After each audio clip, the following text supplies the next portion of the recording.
Hello and welcome back to Divya Sharma pharmacy channel. आप ये video देखने से पहले मैं स्ट्रांगली आपको रिकमेंड करती हूँ कि जो टैबलेट के एवैल्यूएशन पैरामीटर्स में से डिसइंटीग्रेशन टेस्ट और डिसोल्यूशन टेस्ट पे वीडियो बनाई गई है, आप उसको एक बार ज़रूर देख लीजिए, क्योंकि उसको देखने पे आपको उसका प्रिंसिपल, कॉन्सेप्ट और उसका प्रोसीजर समझ आएगा कि ये इक्विपमेंट किस तरह से काम करता है। तो डिसइंटीग्रेशन क्या है? डिसइंटीग्रेशन मीन्स सेम कि जब भी आपका कैप्सूल है वो डिसइंटीग्रेट होकर, यानी कि स्मॉलर पार्टिकल्स में टूट कर अपनी ड्रग को रिलीज कर देता है, right? Like this is your capsule and when it डिसइंटीग्रेट्स its shell breaks, these are the shells, and your drug is released in the form of granules or in the form of powder. ये disintegration process है। उसके बाद जो dissolve होगी तो उसे हम बोलेंगे डिसोल्यूशन पार्ट। देन जब डिसोल्यूशन से वो जो आपकी ग्रैन्यूल्स हैं या पाउडर मटेरियल है वो एब्जॉर्ब होना स्टार्ट होगा तो उसे हम एब्जॉर्प्शन बोलेंगे। And then site of action में जाकर वो अपना फार्माकोलॉजिकल एक्शन या फिर थेरापेटिक इफेक्ट जो है वो शो करता है। सो ये जो है आपका डिसइंटीग्रेशन है। फिर उसके बाद ये है कि आप किस तरह से चेक कर सकते हो, तो इसके लिए इंस्ट्रूमेंट आता है DT अपरेटस, जो कि आप प्रीवियस वीडियो में उसका स्ट्रक्चर और उसके फंक्शंस देख चुके हो। तो इसी तरह का आपको वो आपका इंस्ट्रूमेंट DT अपरेटस जो है वो लेना है। और जैसे अगर आपके पास इंस्ट्रूमेंट के अंदर क्या है, एक बीकर होता है, इसमें आपकी कुछ इस तरह की आपकी ट्यूब्स होती हैं जिनमें आप अपनी टैबलेट या फिर, क्योंकि अभी हम कैप्सूल कर रहे हैं तो कैप्सूल जो है वो प्लेस करते हैं, राइट? ये आपकी लिड है इसकी, यानी कि अपर पार्ट। यहाँ पे आप अपनी कैप्सूल प्लेस करते हो। ये टोटल 6 होती हैं। ये आपका कंटेनर है, ये आपका बीकर होता है एक, जिसके अंदर आप लिक्विड या सॉल्वेंट फिल करते हो, राइट? ये फिल यहाँ पे क्या हम फिल करते हैं, या तो 0.1 नॉर्मल HCl, क्योंकि हम इन विट्रो कंडीशंस को क्या कर रहे हैं, हम इन विट्रो कंडीशन सेटअप कर रहे हैं, मींस इन विवो कंडीशंस को मिमिक कर रहे हैं। तो उसको करने के लिए हमें क्या करना होगा ऐड, क्योंकि हमारे स्टमक में HCl प्रेजेंट होता है, इसलिए हम यहाँ पे HCl ले सकते हैं, हम बफर्स ले सकते हैं यहाँ पे, या फिर हम नॉर्मल वाटर भी इस यहाँ पर ले सकते हैं, राइट? तो ये एक असेंबली होती है DT की, इसका फुल डायग्राम आप प्रीवियस वीडियो में चेक कर सकते हैं। तो यहाँ पे आपका temperature control and your rotation speed जो है वो आप मेंटेन करते हो, right? This is your speed regulator and this is your indicator, and from here we can regulate our temperature of this instrument. Then this is the lid.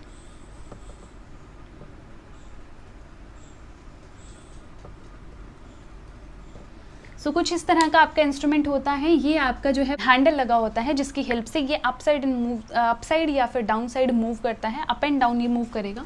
तो जब ये up and down move करेगा, क्योंकि वो क्यों करता है, ताकि हम पेरिस्टाल्टिक मूवमेंट को मिमिक कर सके, जो कि हमारी बॉडी में होती है। हमारी बॉडी में जब भी कोई फूड हम लेते हैं या जब भी कोई ड्रग हम लेते हैं तो वो भी पेरिस्टाल्टिक मूव शो करती है। स्पिंचर्स ओपन होते हैं, स्पिंचर्स क्लोज होते हैं, और वो up and down side move करती है। तो उसी तरह से हमें क्या करना है, हमें इस जो ये हमारा कंटेनर है जिसमें ट्यूब्स हैं और इसके अंदर हमारे कैप्सूल्स हैं जिनका हमें DT चेक करना है, उनको हम ऐसे up side and down side move करेंगे। तो जब ये मूव करेगा तो ये जो कैप्सूल्स हैं ये क्या होंगे, डिसइंटीग्रेट होना स्टार्ट होंगे और इस सोल्यूशन के अंदर आ जाएंगे।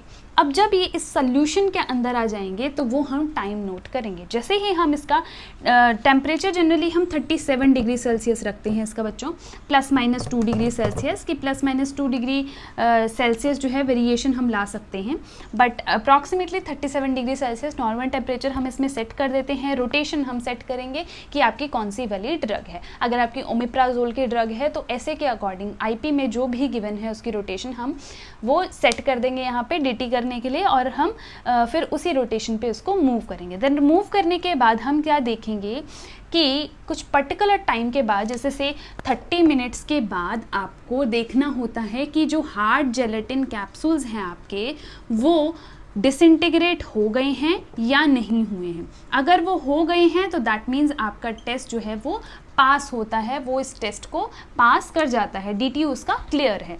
लेकिन अगर वो पास नहीं करता है तब आप क्या करोगे, क्योंकि आपके पास ये 6 जो है ट्यूब्स होती हैं, तो यहाँ पे आप 6 ही कैप्सूल्स लेते हो, बट आप क्या करोगे 2 और इसके बैचेस रन करोगे जिसमें 6 जो है कैप्सूल्स जो हैं वो आप इन ट्यूब्स के अंदर ऐड करोगे। तो उसके बाद जब हम DT परफॉर्म करेंगे तो IP ने ये कहा कि अगर आपका फर्स्ट टेस्ट करने के बाद फेल कर जाता है तो आप ये बैचेस में परफॉर्म करते हो।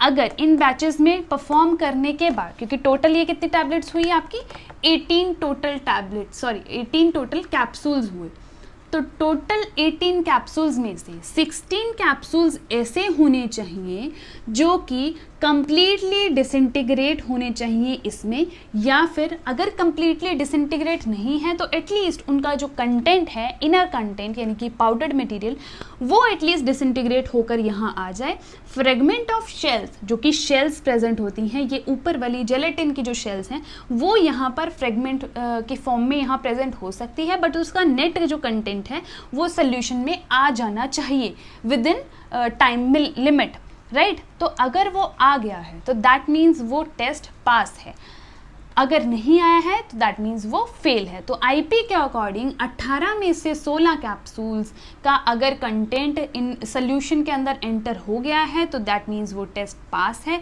अगर नहीं हुआ है तो वो टेस्ट आपका फेल है, राइट। तो ये चीज़ से आप समझ गए होंगे कि DT टेस्ट हम कैसे परफॉर्म करते हैं। ऑलमोस्ट सिमिलर है, आपको जैसे टैबलेट प्लेस करनी होती है ट्यूब्स में वैसे ही आप कैप्सूल्स को प्लेस करोगे और सेम टेम्परेचर पे आप उसको रन करोगे, बस लिमिट्स यहाँ पर चेंज हो जाती हैं। इवन बैचेस भी आप टैबलेट के केस में भी देखो, अगर आपका एक टेस्ट फेल कर जाता है 6 टैबलेट्स का, तो तब भी आप बैचेस में ही उसको परफॉर्म करते हो और फिर देखते हो कि टोटल कितने टैबलेट्स में से कितने टैबलेट्स पास हो रही हैं टेस्ट की। तो ये है आपका disintegration test. Now next is dissolution test. Dissolution आप जानते हो डिसइंटीग्रेशन के बाद वाला जो प्रोसेस होता है, यानी कि जब टैबलेट्स आपकी डिसइंटीग्रेट हो जाती हैं स्टमक में, उसके बाद वो गैस्ट्रिक फ्लूइड्स के अंदर जाकर डिसॉल्व होती हैं, क्योंकि अगर वो डिसॉल्व नहीं होंगी तो वो अपना एक्शन कैसे दिखाएंगी, वो साइट ऑफ एक्शन पे जाके कैसे बाइंड होंगी, राइट। तो डिसोल्यूशन बहुत ही इंपॉर्टेंट है। तो अगर आपको ध्यान हो, टैबलेट के केस में हमने डिसोल्यूशन टेस्ट का भी अपरेटस देखा था, जो कि कुछ इस तरह का होता है कि हमारे पास सिलेंड्रिकल वेसल्स होती हैं जो कि टोटल 6 होती हैं, और फिर उसके बाद एक वाटर बाथ के अंदर ये सेट होती हैं। यहाँ पे ये 2 तरह के होते हैं, ये एक आपका बास्केट भी हो सकता है, यानी कि एक बास्केट की तरह, बकेट की तरह एक स्पिट होगी और इसके अंदर आप अपने कैप्सूल प्लेस करोगे। 2 तरह के अपरेटस हैं आपके। देन पेडल टाइप भी होता है आपका, ये आप प्रीवियस वीडियो से पढ़ सकते हो कि IP के अकॉर्डिंग जो है वो आपका पेडल टाइप जो है वो है आपका टाइप 1 डिसोल्यूशन अपरेटस, और IP के अकॉर्डिंग ही जो आपका बास्केट है वो है आपका type 2, right. This is your according to IP. Now according to USP and BP, these parts और these types are reverse, means vice versa हो जाएगा। यहाँ पे आपका टाइप 1 जो है वो बास्केट टाइप हो जाएगा, टाइप 2 जो है वो पेडल टाइप हो जाएगा, राइट। तो USP और BP के अंदर हमेशा उल्टा हो जाता है, बट हमें IP को फॉलो करना है, तो उसके लिए हम क्या करेंगे, हम अपने सिलेंड्रिकल वेसल्स लेंगे, इसके अंदर आप जानते हो फ्लूइड्स हम डालते हैं, उसके बाद हम बास्केट, अगर हम बास्केट वाला रन कर रहे हैं तो बास्केट लेंगे, अगर हम पेडल वाला रन कर रहे हैं तो हम पेडल लेंगे, और अपना कैप्सूल जो है वो यहाँ पर प्लेस कर देते हैं, राइट। अभी सपोज कीजिए कि हमने पेडल वाला ही ले रखा है, तो ये आपका पेडल है, ये भी आपका पेडल है, क्योंकि दोनों तो चीज़ें नहीं होती हैं, तो इसलिए ये आपका पेडल वाला IP अपरेटस है, राइट। अब ये हैं आपके स्ट्रिंग जिनकी हेल्प से वो कनेक्टेड होता है। ये है आपका कंट्रोल पैनल, जहाँ पे आप उसकी RPM सेट करते हो और उसका टेम्परेचर सेट करते हो। यहाँ पर भी आपको 37 डिग्री सेल्सियस टेम्परेचर मेंटेन करना होता है, ±0.5 degree Celsius. Degree Celsius, right. So ये आपका टेम्परेचर की रेंज रहती है। आरपीएम हम सेट करते हैं कि हमारे पास किस तरह की ड्रग प्रेजेंट है, राइट। तो हम क्या करेंगे, अपने सिलेंड्रिकल वेसल्स के अंदर अपने कैप्सूल्स प्लेस कर देंगे और उसके बाद इस इंस्ट्रूमेंट को रन करेंगे। टेम्परेचर देने के बाद ये जो है ये आपके रोटेट करेंगे उसी रेवोल्यूशन पे जो हमने सेट की है। रोटेट करने के बाद मैंने आपको बताया था कि जो आपकी इसकी ऊपर की लिड होती है, यानी कि ऊपर का ढक्कन होता है, उसमें 4 होल्स होते हैं।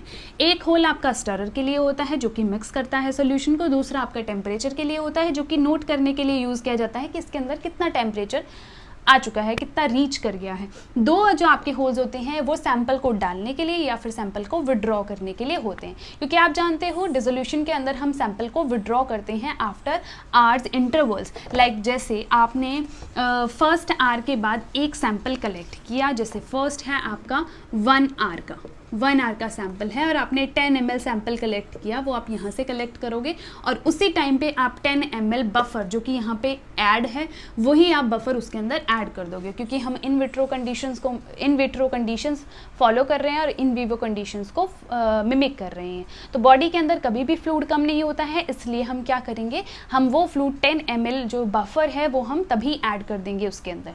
तो फर्स्ट सैंपल आपने कलेक्ट कर लिया, आपने 10 ml और डाल दिया। सेकेंड सैंपल आप 2 आवर्स के बाद कलेक्ट करोगे और वो भी 10 ml रहेगा। देन सिमिलरली आप थर्ड सैंपल कलेक्ट करोगे, 3 आवर का, 4 आवर का, 5 आवर का, ऐसे ही बहुत सारे सैंपल्स आप कलेक्ट कर लोगे और उसके बाद फिर लास्ट में आप क्या करोगे, एक कैलिब्रेशन कर्व बनाओगे।